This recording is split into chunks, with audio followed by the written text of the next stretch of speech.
growing up my dad alikuwa amenionya sana about bangi, about matumizi ya bangi. Yes. In huko watu wanaita weed ama whatever. There are many names. Marijuana. There are many names for that. But I was very nilikuwa nimepata maonyo makali sana, very strong warnings against matumizi ya bangi. When it came to bangi now, much later, when I was maybe a few years later after I've been introduced, ilifika now point where I had to take it every morning, maybe every evening, every once in a while.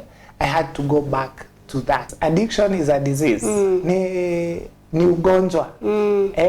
Like the brain is already damaged.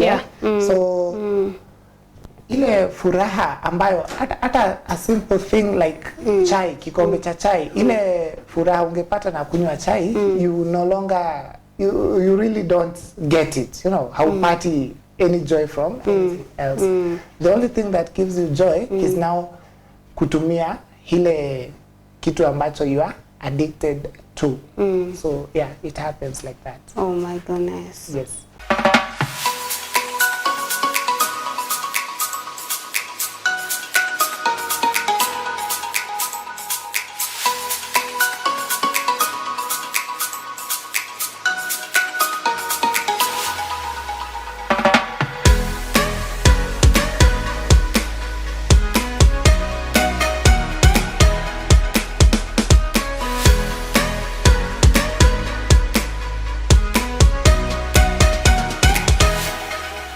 Hello and welcome again to another new episode today in the channel of Liz Gige Official.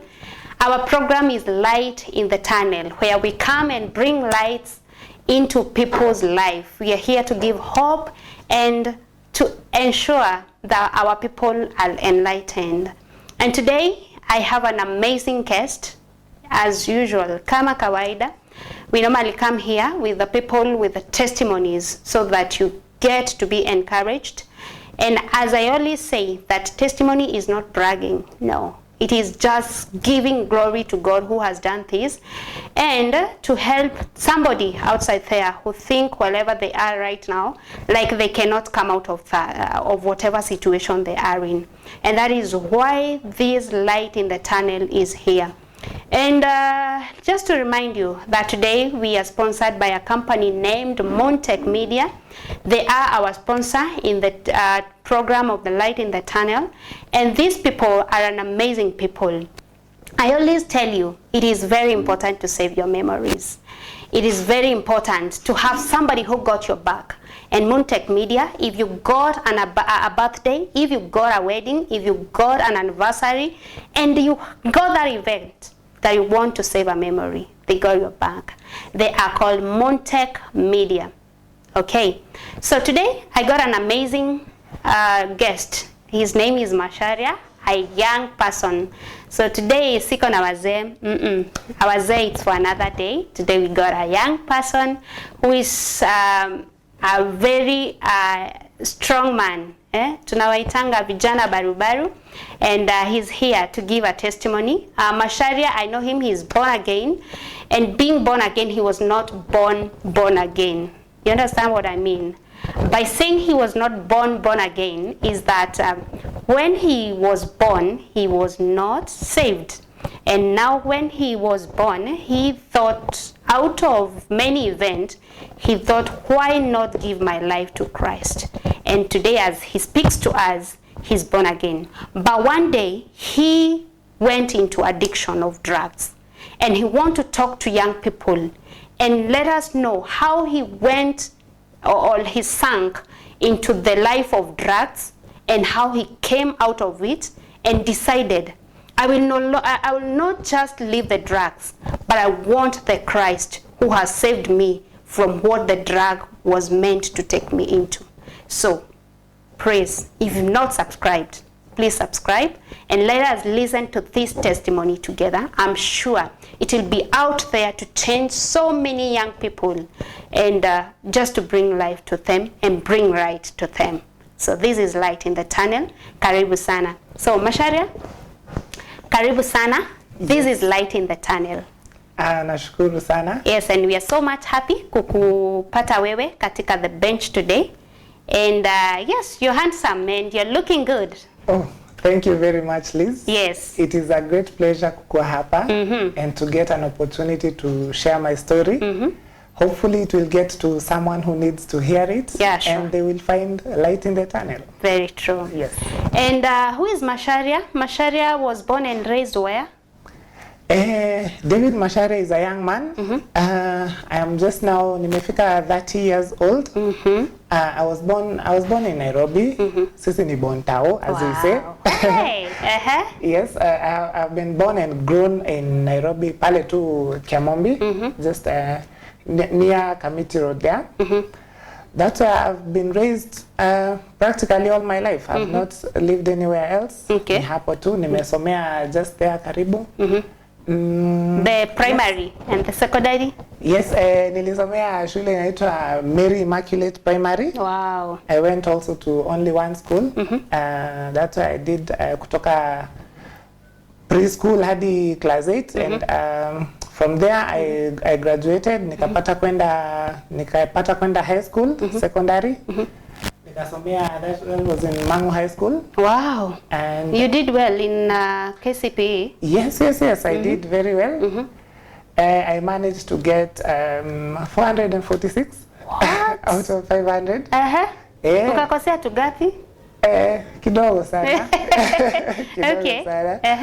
But yeah, that was also by we say it's the grace of God. Yeah, sure. Yeah, so I managed to get into Mangu High School. Nikafanya my 4 years there. I also graduated successfully. Sikufukuzwa, I didn't go to another school, just that one. Okay. So from there nikapata kwenda University of Nairobi. Where you were comrades. So yeah, I also did nikafanya 4 years there. And I graduated with BCom. Yeah, having also done CPA hapo katikati. And kutoka hapo sasa ni hustle. Yes. Sasa mimi nikisikia watu wa Nairobi University, yes. Naingiza baridi kidogo. Lakini sasa by the grace of God. Yes. Now, Macharia was born and raised by the two parents. Yes. Because you know the young people sana pia huwa wana challengewa na misingi ya wazazi wao. For sure. So were you raised by your two parents? Yes. Luckily also kwa mapenzi ya Mungu I have had my two parents up to this point. I still have both my parents. They are alive and well, in good health. So pia wao nawasalimia. And also I have a family na siblings. I have brothers and sisters. Yeah, so I feel I thank God. Most people kuna watu ambao either you've not had the one parent or even sadly you've been orphaned hujakuwa na both of them. Yeah. And that also creates some challenges also along the way. Yeah, it's true. So for me, yeah. They were there. Yeah. And they raised you together. Yes, they raised me together. And I understand they're born again. Yes. My dad is an elder in the church. Wow. He serves as a church treasurer. Kanisa gani hiyo? Tunasoma Apostolic Faith Church, Kiamombi. My mom also, she ministers there. They have been very strong beacons wa kutuongoza in the light. Kwa hivyo tukiongea kuhusu Macharia, we are talking of a child who is born and raised in a Christian foundation. Yes. Because being an elder is not a one-day event. Yeah. So I want to think that he has been in the church and the mom has been in the church. Yes. And so your journey in the school, the education journey, you've been born again? Yes, okay. Due to the foundations I was as my parents were very, very strongly grounded in the Christian faith. Wow. We have also been led in that direction. Growing up, we had zile service za nyumbani, like every evening, kabla ya getting your dinner, we would sit around, we would pray, we would have. So we were guided in that direction. Yeah. So although maybe later in life I was to come into my own direction, which we shall also get to, but ile msingi foundation, it has. You would say it's a Christian and it's there, yes. And that they used to cultivate for it. Yes, so yes, you'd yes. say they showed you the right way. Exactly. Unajua Biblia inasema kwamba tumlee mtoto. Yes. In the ways that in the ways yeah. of the Lord. And when they grow old, exactly. they shall never depart from that way. Exactly. So you would confidently say that is what they did. Yes. For my parents, you need tick. Wow. Yes. And you know, for a child to give such a testimony, yeah. it is very hard. And so this shows that Mr. and Mrs. Mom has done a great job. They're called Mr. and Mrs. Waweru. Waweru. Yes. Wow. Yes. Great to hear this. Now, you've gone to school, the primary and the secondary. Yes. And the story which brought us on the bench, it's about the addict. Yes. Where did you divert? And I hear the altar that altered you was the Christian altar. Yeah. Why did you divert, or what was the urgency? What was the need? What did you feel? And you felt like this God that I've been raised into, I no longer need him. Yeah. I need another something to satisfy me. Very, very good question there, Liz. So when I was growing up, normally it's a thing of what I can say ni exposure. You see, we grew up in Christian backgrounds, and our parents but our parents can only do so much. So nowadays, there's what we call entertainment. Yeah. So we are watching music videos, we are watching movies all the time. So I was also very exposed. Like also having going to church, I could also see in the movies, unaona this person, they are taking wine, they are taking beer, wanafanya nini. So my first encounter with what I would call drugs, ilikuwa with alcohol. Yeah. So when I was in Form 1, I went for tuition somewhere in town Nairobi. Na when we had tuition, that is ukiwa high school. Yes, nikiwa high school. Form 1. Form 1. Yes, Form 1 uko December. Usishtuke sana.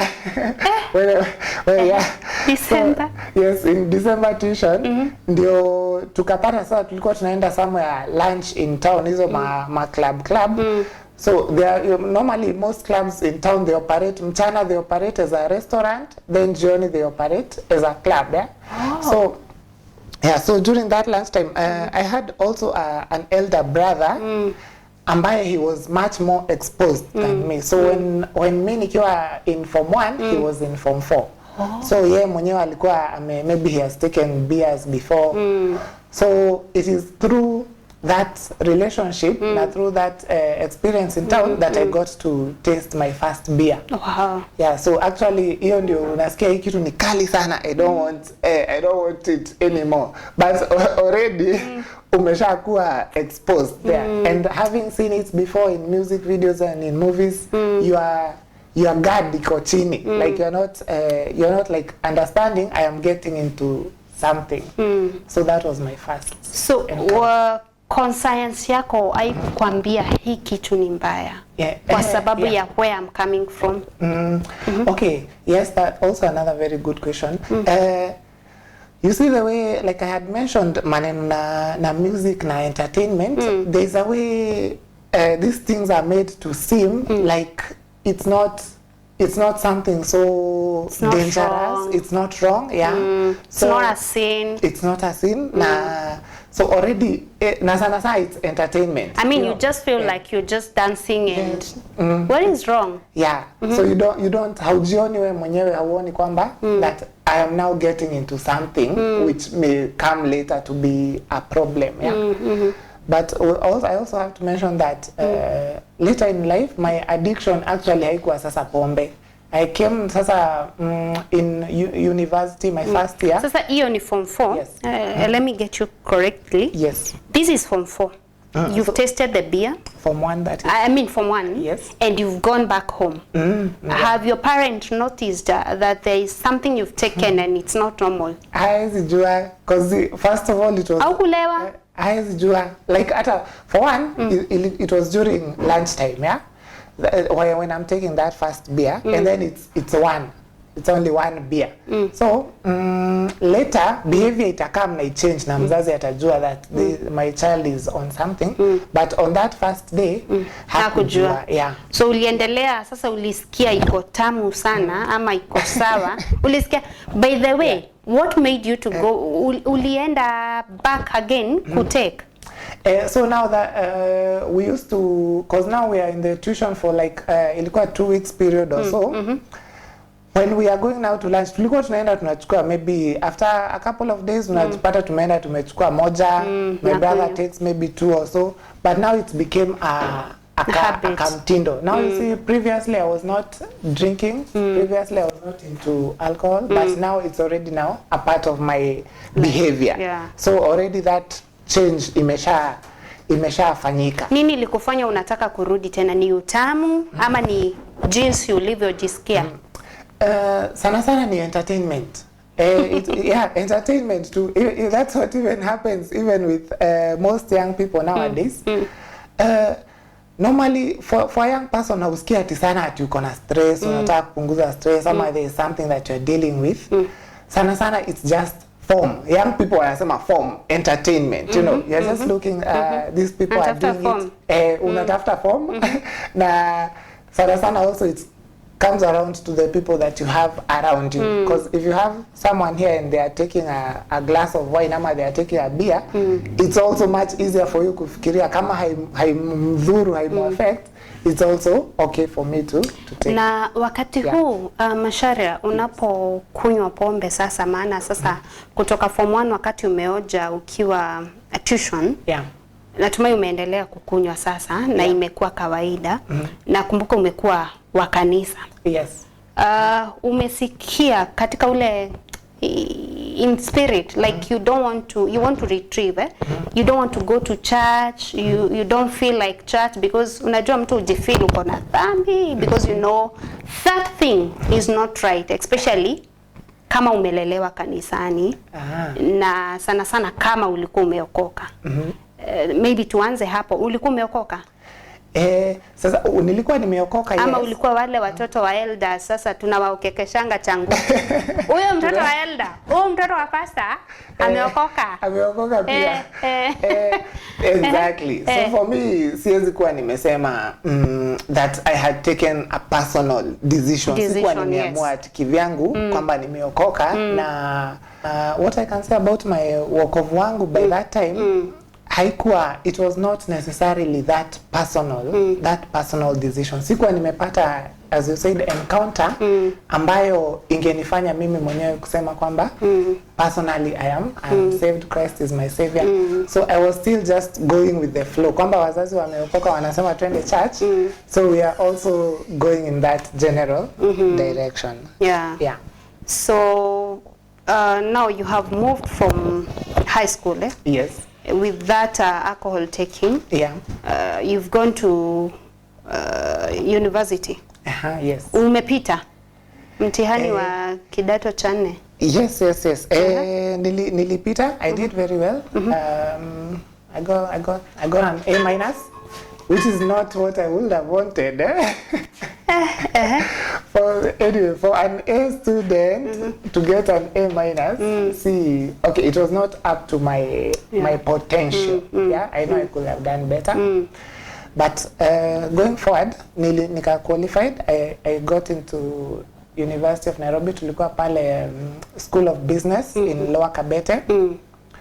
I got in, that was in 2010, October. That's when tuliingia for my first year of university. Wow. Yes. Now, umeingia kidato kikuu. Mnakiitanga chuo kikuu, Chuo kikuu. Now the university. And pombe bado unakunywa? Yeah. By that time pombe ilikuwa habit. Na sasa mama ama baba alishajua kwamba there's something you're taking? Yes, wameshajua. But also for a young person, and pombe necessarily haikuwa, I was not ati addicted. Sikuwa ati mlevi, ati wale watu ambao ati nikikaa lazima I go get a drink jioni ama every time. So it used to be habitual, like maybe weekend ama maybe when there's something but ilikuwa haikuwa ati sana you know, but already now I was in that habit, you know. It was not ati kitu ambacho it's foreign to me. So by the time I'm getting into university, watu wangesema let's go get a drink ama tununue pombe tukunywe, haikuwa against my. But the elder, wasn't he disappointed with the son he's raising? And especially when he goes to church and he wants, you know, sometimes elders addresses the youth in the church. And then the youth knows, Masharia, the daughter, the son, the son of an elder is a drunkard. Yes. So wouldn't, I tend to feel like he would feel intimidated somehow because of the son, and he would maybe sometimes come to you to talk about it. Yes. What I can say about that, life happens. Life happens. Unapatanga, like us now, we are getting, I believe you are a parent. I'm also becoming a parent maybe in future. Yeah, you tutagoja. Utatuambia inaonekana uko na maono. Yes. Yeah. But normally we would have ideas and plans about what tunataka our children to be. Yes. But kila mtu they have their own journey. Like even hata ukitaka mtoto wako akuje sana aishi na njia fulani akue straight akue, they have their own journey. Lazima atakuwa na marafiki wake, lazima ataenda encounter something maybe they'll not even tell you.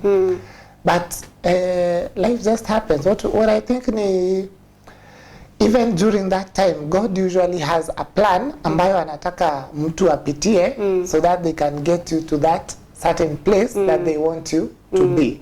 Na kama ambayo ungemiss hiyo step ama haungechukua a certain journey, unaona, like for instance, kama singetumia madawa, unaona hatungekuwa, we will not be having this conversation. A session.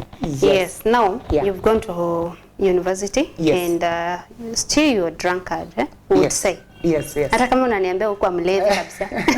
You're a drunkard, yes. And will you introduce something else on top of alcohol? Sasa hapo tumefikia. Nakumbuka, I have to just go a bit back. Growing up, my dad alikuwa amenionya sana about bangi, about matumizi ya bangi. Yes. In huko watu wanaita weed ama whatever. There are many names. Marijuana. There are many names for that. But I was very nilikuwa nimepata maonyo makali sana, very strong warnings against matumizi ya bangi. So in first year ndio I got handed my first joint ya bangi. Na also now by that time having been acquainted with alcohol na maybe cigarettes pia nilikuwa navuta kidogo but I was not already, defenses zangu zilikuwa zimesha shuka. So I was not resistant. Although nilikuwa nakumbuka hizo warnings, sikukataa, sikusema hapana, sitaiguza for now. So I just ikakuja hivyo, and that was to start a new habit which was now later to become a major problem. As I was saying, my addiction haikuwa sana with pombe. By addiction I mean that for alcohol I could go without, even for like even for months, even for whatever period, ningekaa bila kukunywa pombe. But now when it came to bangi, now much later, when I was maybe a few years later after I've been introduced, ilifika now point where I had to take it every morning, maybe every evening, every once in a while. I had to go back to that. Now so it's bangi that you were addicted to. Yes, that now became my problem. How did you take your first weed? Or how was it introduced to you, especially in school? That's a very good question again. You find that tulikuwa in university, una find that the program is not so strict, especially for courses kama BCom. Maybe for other students unapata that like you have classes all the time, so you don't have your free time. But for us tulikuwa na a lot of free time. Then I had also mentioned marafiki, the people that you have around, company.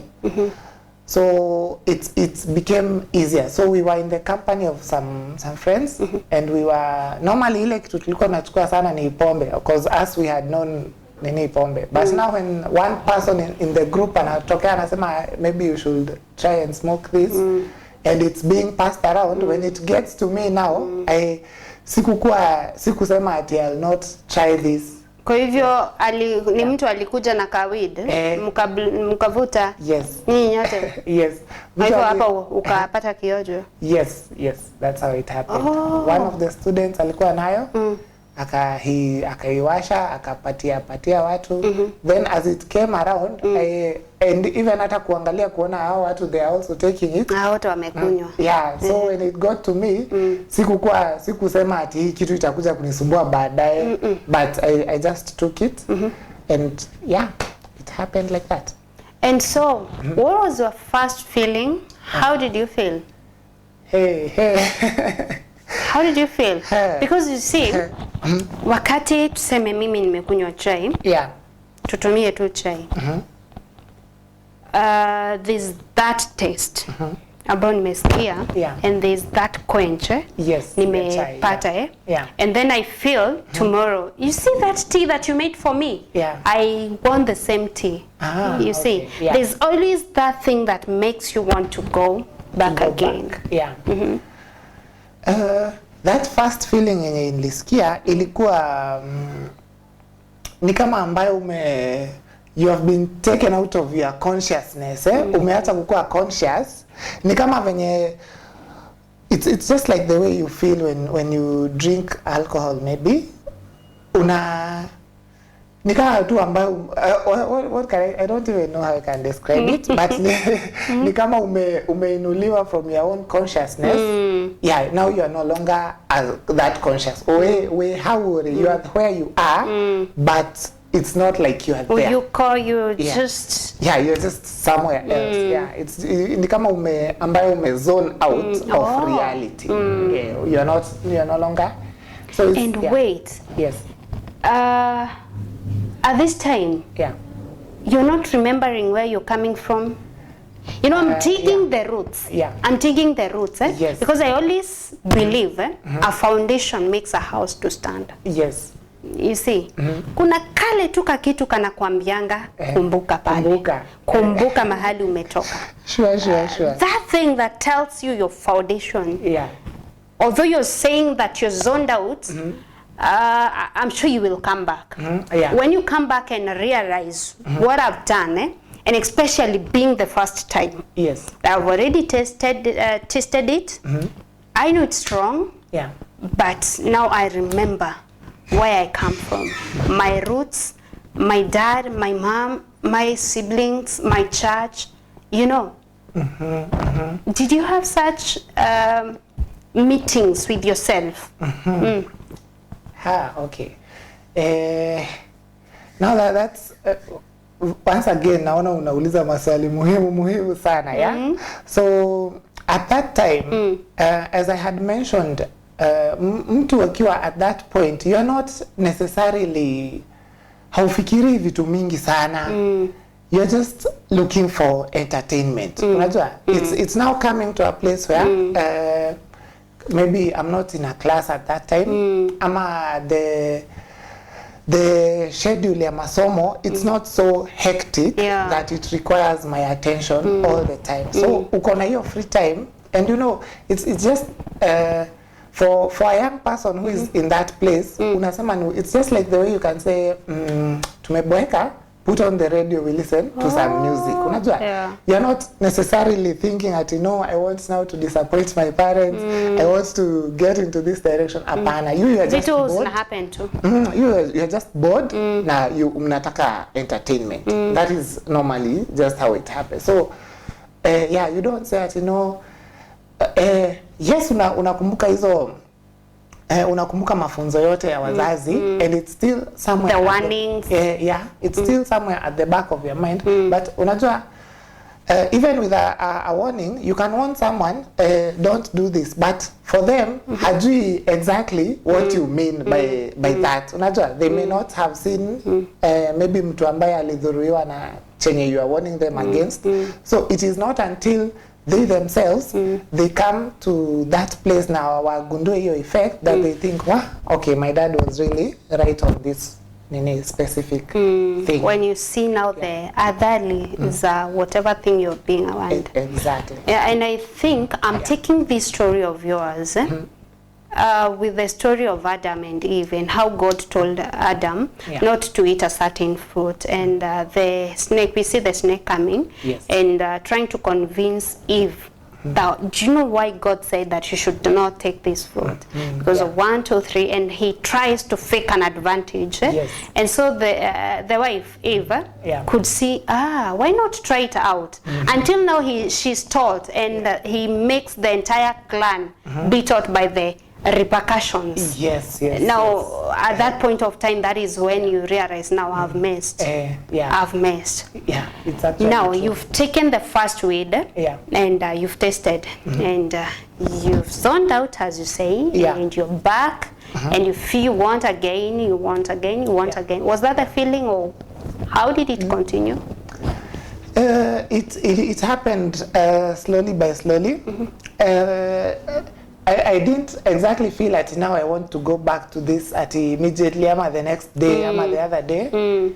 It will happen kawaida maybe on weekends. The ule kijana mwenye alituletea ya kwanza maybe after 3 weeks hivi nienda tunamtafuta tunamuuliza, hey, do you have that thing that you gave us that day? Then angesema maybe I'll go and get it. So it just happened slowly by slowly. Ikaacha now kuwa something I am not against to something that I actually think about. That I actually think about.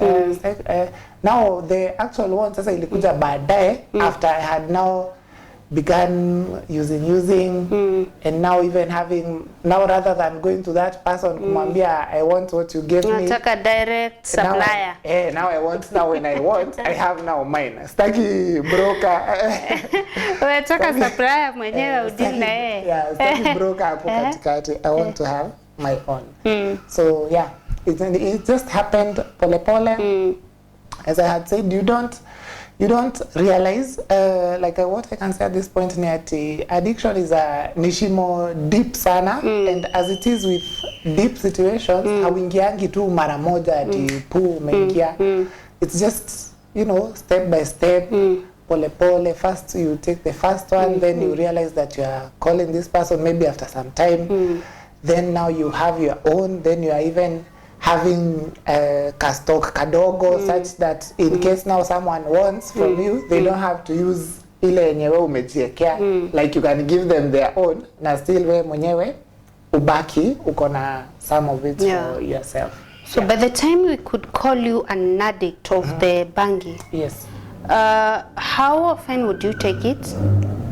Now it became sasa, like when I mentioned, when I started having my own rather than going to someone to give me theirs, now it became, first of all, it presents a problem kwa sababu mtu akitaka, now they think that guy he usually has. Now they are pointing at me. Me ule jamaa anakuanga nayo, go and ask him. Now you find that huyu mtu atakuja and they want maybe to just, many students hawaku anataka ati aende a smoke uko peke yake. They will come and they want to just use it with you there. So that creates a problem kwa sababu akikujia nini yangu yenye niko nayo, then they want to smoke there. That means I have to join them in that process. So you can imagine, like now, if maybe there are 3 people when you wametaka that same process. Utavuta mara tatu. Exactly. So the more the customer, the more the more taking now, of it. Exactly. So even ndio unapata now I am now becoming more and more exposed. Like where ningejipata nikivuta on weekends, now it's happening even on weekdays when I'm free. Now it's even there because now you have to get into patterns za hawa watu wengine wengi. Find that some people they want it like the first time you wake up unataka tu not even chai. Hautaki chai. Unataka kuvuta bangi the first thing in the morning. So bangi was the only thing ulikuwa sasa unatumia ukiwa chuo kikuu? Now as okay, there were other drugs. There's a certain drug that they put on the lips. Inaitwa kuber ya Wahindi sana. Wahindi take it ama wale nini. We call them walalohia. But as I had said, with those other things, haziku ni nini sana. I didn't necessarily. Haziku kuingia. Haziku niingia, sikuzipenda sana. So me nilikuwa. But you used to take them. Hiyo nilijaribu, but I didn't. Maybe only the once, but I didn't like it. What I used to take was ni sasa bangi na pombe, because now you know. For me, I could do without pombe, but for maybe the friends that I have, they wanted us to, after meshavuta bangi, now what? So they would, kungekuwa na tu pombe once in a while. So bangi na pombe zinapelekana. Yeah, happen. Yes.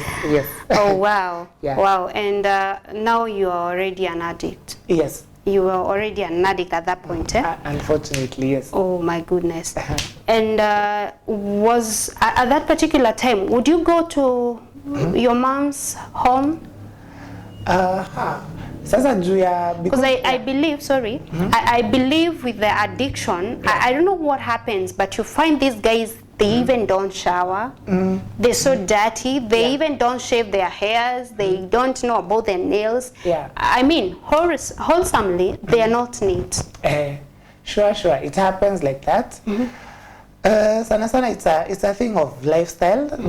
Once now you are into an addiction, it kind of takes over your lifestyle.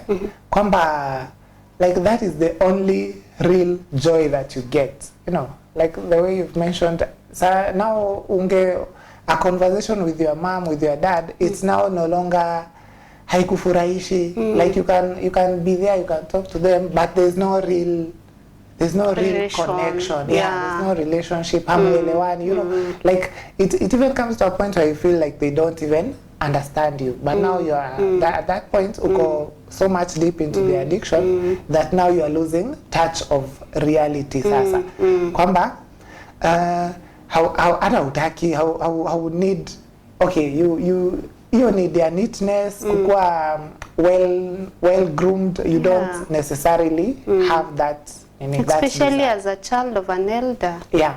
Yes, it is. Because that's what people tag you with. Yes. Sure.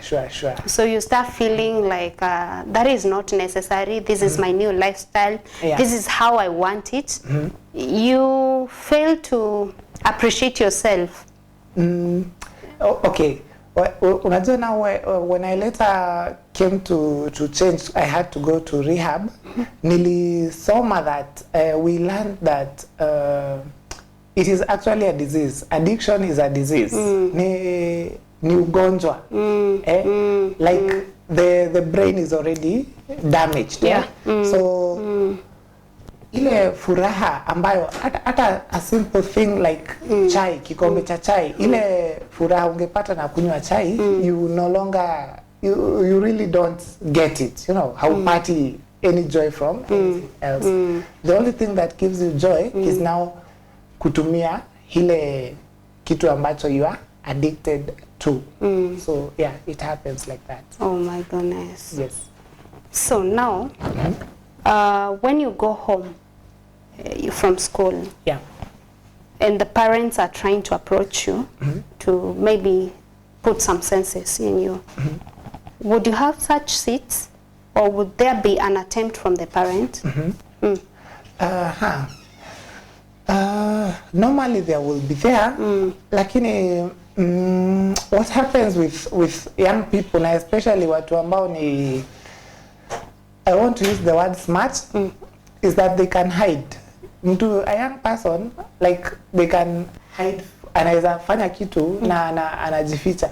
And as a parent, especially normally unapata society ya siku hizi, the parent is all over the place, anatafuta how you guys are going to go forward. Maybe you have younger siblings, they want to go to school, kuna mahitaji mengi sana. So the parent may not necessarily focus on wewe personally, like kuambia now you need to, they may not even notice. Hata akinotice, they may not even go into it sana kuambia now that like already maybe it's too late. You are now thinking your own things. You are the only joy that you have is in the drug.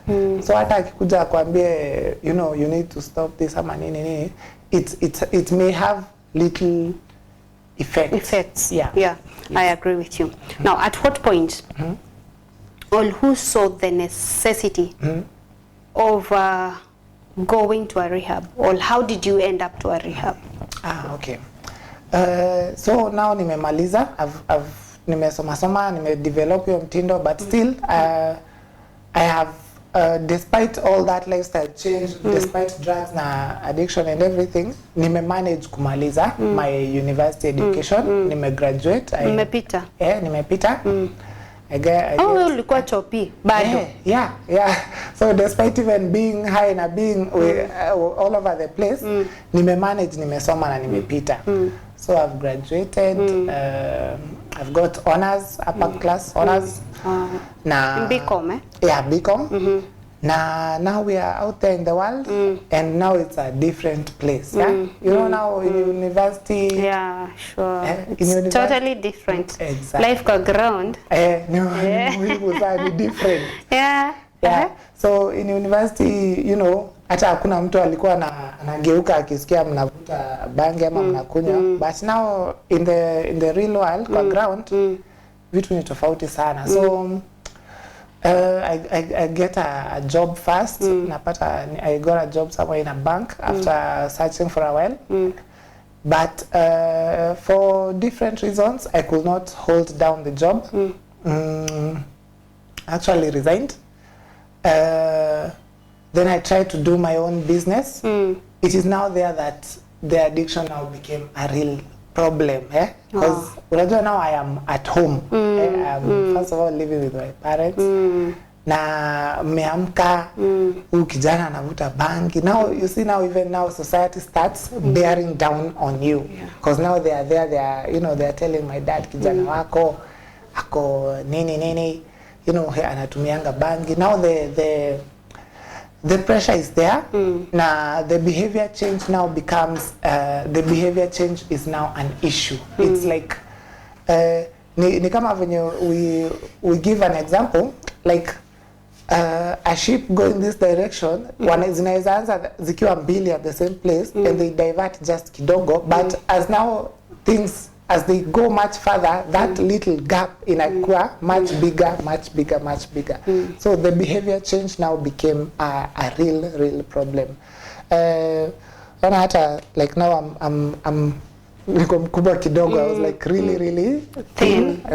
Emaciated. Because hata kukula so hata drugs zinakunywa mwili ya mtu. Yes. And you lack the health. Exactly, because you're not even eating. You don't even get a lot of pleasure in eating. Okay, like na bangi wanasemanga, wanasemanga ukivuta bangi unakula sana, but pia hiyo unajua it's kind of bearing down on you, and then you're not eating healthy. You're not taking good care of yourself. Grooming, you're not well groomed. So there came just a place where it was a real problem, and it was my parents who decided that I need to go to rehab. You need to go to rehab. Yeah, so I was actually arrested by force, Makarao. They took me somewhere. They didn't even tell me that we are taking you to rehab. I just came to You mean they needed even to take my police? The force, yes. The love of the love of a father, the love of a mother. For sure, yeah. So you just found somewhere. You found yourself somewhere. Yes, I was arrested. They took me in a car. We're going somewhere. Now I didn't know, but at that time you don't even know that uko so very much. Ulikuwa ile uko majuu tu at that particular time. Yes, so at that time maybe because I was arrested and kaka a few days at the station before now going to the rehab, zilikuwa zimeshuka, but already sikuwa tu ninashikanisha. Yeah, I did not know that we are going to an actual rehab. So I just knew after nimefika huko ndani na after nime settle down kidogo ndio I realized that now you are in a rehab center. Rehab. Yes.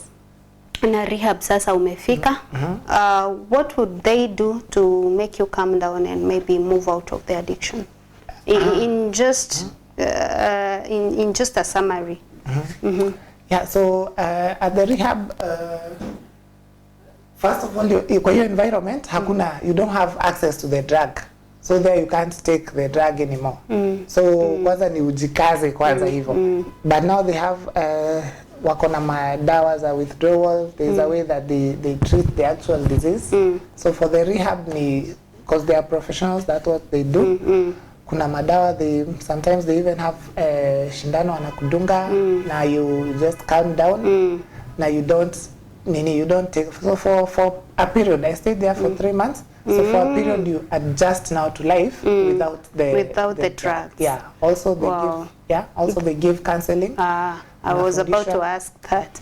Yes, they give counseling. Unaambiwa that this is the part that using this specific drug affects. Unaambiwa the issues that can lead to the addiction, because normally there's kuna kuwa na gap. You know, if you see someone they are addicted, they are struggling with something, normally there's an issue. You know, they have something which they don't necessarily show you, but it's there, but they are dealing with some issue. So you just unapata being in that environment, getting inakusaidia, and you can now adjust to life without the drugs. Yeah. Wow, it's such an inspiration. Yes. And especially when it comes to from a young person like you to the young people outside there. And at that you've come out of, after 3 months, you've come out of the rehab. And I want to believe at that particular time you're not born again. At what point did you make a decision that I really want to give my life to Christ now? Now, utapata, even when I was addicted, nilikuwa nahubiri. Nilikuwa napenda Mungu. Nilikuwa nasoma Bible. Sasa walevi wanalewa wanaanza tu nyimbo za Mungu. Hata hakuna ule unasikianga anaimba ututu wimbo twa wanaziita za mataro. Yeah, so they just sing hizi wimbo za Mungu and they say I am born again. They are born again. They are all born again. Yes. So yeah, during that time nilikuwa nasoma Bible. So I can say that even from a distance, I could always feel that desire to be close to God. Now at the rehab, we also had pastors coming na kutuhubiria. They prophesied for us, they pray with us, they guide us. So it is during that time, actually at the rehab center, that I decided that that I will not use the drug anymore, that I will actually change, because now there are people who go to the rehab alafu wana relapse. How did you make the decision of giving your life to Christ? Yeah, so having the pastors visitors na being in that moment when I was alone at the rehab, unajua now you have a lot of time to reflect on what's going on. I was actually very surprised that is how my life had turned out, because unajua now you have the time to realize exactly what is going on. You know, back then, you know, it's just entertainment. Umeboeka, I need maybe this drug, then you go and take it. But now you get time to realize that, you know, your life is not what you had planned of it. You know, that you went astray somewhere na unahitaji kubadilika. So at the rehab now I made a decision that I need to change. I need, first of all, to leave the drug. I need to live a drug-free life. And now over and above that, I realized my spiritual need is actually I need to be attached to God. You know, I need to know God. To vacate that space you're addict with something worth yourself. Yes. And you know, now you come to realize even later unagundua kwamba the real need for a human being is to be attached to your creator, to God. Very true. Ujue, so that you can know the purpose that they have for your life. Usikae tu hivyo tu fwa, you know, because now when you're not attached to God, when you don't believe, it's very easy to just flow around with what comes around your life. Like a friend atakwambia, let's go here, and you know, you're not grounded. You don't have, So do you have friends that you were taking the all those drugs with, that they are right now still stuck at the addiction? I would think so. I would think so. My own life is, in fact, a testimony. They can see that this person was here and he was ready to change, but the decision to change is always very personal. Yeah, absolutely. Yeah, and it is also until you have that encounter where mwenyewe umefika mahali ukagundua that this is actually a problem, I need to deal with this. It is only once that time comes, that's when you can decide to change. Like I was telling you, there are even people who we were with at the rehab. Now, when we came out, they went back to the drug. Yeah, so it's a decision that one makes. Yes, it's a decision. And looking back at the lost year, I would call them the lost years, the years of addiction. Would you regret? The years of addiction, obviously yes. A lot of time was lost. Maybe a lot of potential was lost. Lakini we still have to go back to God's plan, you know. The Bible says that a man makes his plans, but God directs his steps, you know. So there's a reason. There's a reason. To why that, Lord. Yes. Thank you. Yes. I am glad to hear that, and especially I was waiting to hear that, because one thing I know, that Saul one day was against the gospel of Christ. Yes. And that alone did not prevent him to become the Paul we know. Paul we know, and the Paul who gives us examples, many examples in the Bible.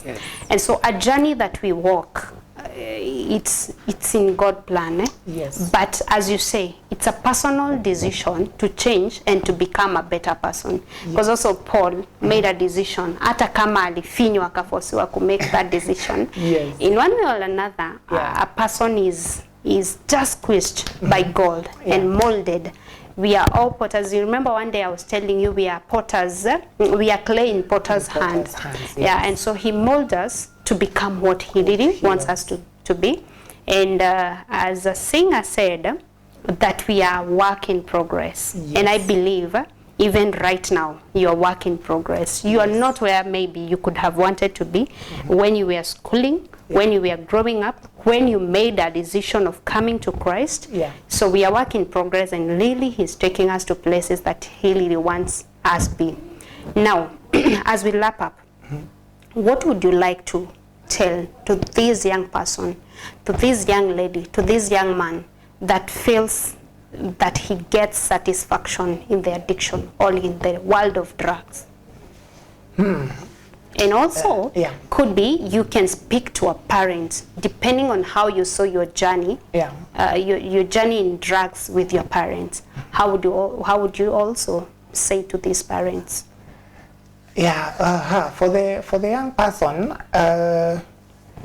what I will say is that what you think the drug is, it's not actually what it is, you know. At the time you are thinking, you know, let's just have fun. You think it's entertainment, but it is not. It is not that, you know. It is a nishimo. By the way, it's not a joke. Like people even die.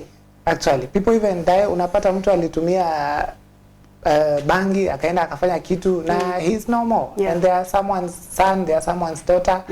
So of which if they were not in that addiction, ama they were not in that situation, they will not have found themselves there. So it's not worth it.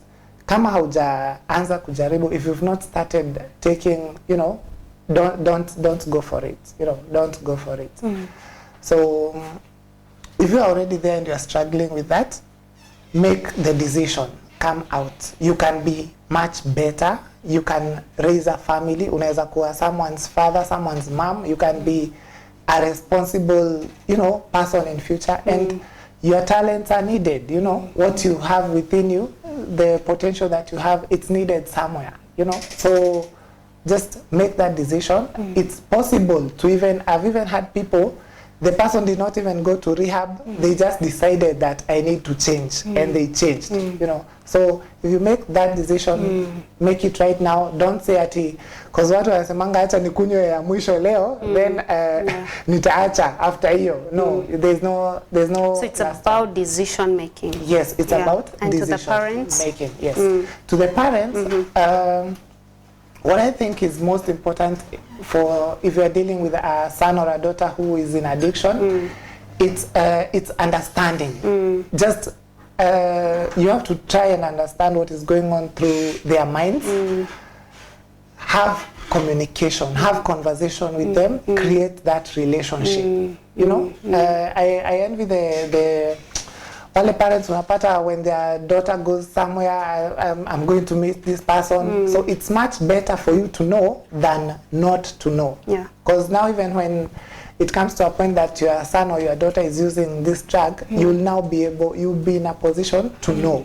So create that relationship, let them share with you, let them tell you, hey mom, I'm going through this, I have this problem, such that hata ikifika mahali and someone gives them something and they try, they'll come and tell you, hey mom, my dad, my friend gave me this drug to try today. Then now you'll be in a position to tell them, by the way, this usually happens. That thing, when you ulisikia, it can come and be a problem later in future. You can even tell them my own story. It's there. So you can tell them that, you can see, for instance, this guy, he went through that, and he can tell you that it's not a good direction that you're taking. It may look like entertainment right now, but it will become a problem. So ukijua, mkiweza kuongea na mtoto wako, you are in a much better position kumu-advise asiende hiyo njia ambayo nafuata. Yes. All right. Wow. Good advice to parents and good advice to the young people outside there. And I want to believe our viewers are really encouraged, and also somebody has learned something out of this. So I believe your journey was journeyed by God, because you was one day to come and sit here and talk to the young people. And I believe you're going far. And are you talking to young people, or what are you doing with your story right now? Yes, we actually have mentorship. We do mentorship programs where we just get someone, and I go ahead, I tell them, I just tell them my story. I tell them to just change their ways, and if they need any assistance, any advice, then I'm just ready to help. For instance, when you've stopped, you find that you have issues, sometimes you feel like you want to go back, you feel like it's only that drug or that whatever that can make you feel, that in that case you need to talk to someone, tell someone, hey, how do you manage? So yeah. Can they reach you? Yes, sure. So you can give your number? Yeah, so my contact, my personal number, 0722 734 997. Again? I can repeat, 0722 734 997. So if you are struggling, if you feel like, I've not taken it for like a month, but I feel like I need to go back, so you can just call me, and we can just have that conversation. Yeah. And those who want to find you on Facebook, maybe Insta? My Facebook handles, I'm just David Masharia. I have Instagram, but I don't usually use it so much. So you use Facebook? Facebook. I also have email. Maybe you can send me an email. davidmasharia1@gmail.com. Wow. That's davidmasharia1@gmail.com. So you can reach me through those channels. Okay. Yes. So from the light in the tunnel, we want to be so much grateful to you, especially for sharing this story with our young people outside there. This is a seed that you have planted. And what normally happens to a seed, especially a seed of God, it just waits for a smell of the water. Yes. Najua hivyo. Inagoja tu harufu ya maji, so that it can grow and also yield fruits. Yeah. So this is a seed that you've planted, and it is for your generation and many years to come. You will remember this if Christ will not have come back for us. And I am sure God is a faithful God. So God bless you so much. And to you, our viewers who have really worked with us and you have listened to this story, I am sure you're inspired. You know a brother, you know a sister, you know a friend of a friend of a friend. Yes, you know someone.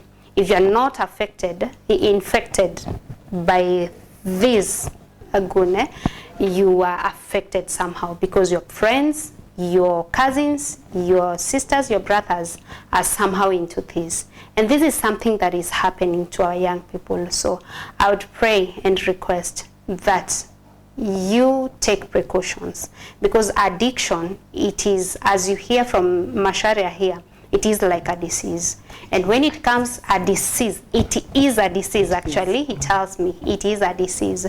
And when it is a disease, it needs an attention, just like any other disease. So let us not let our young people just feel useless. Let us take them to the rehab.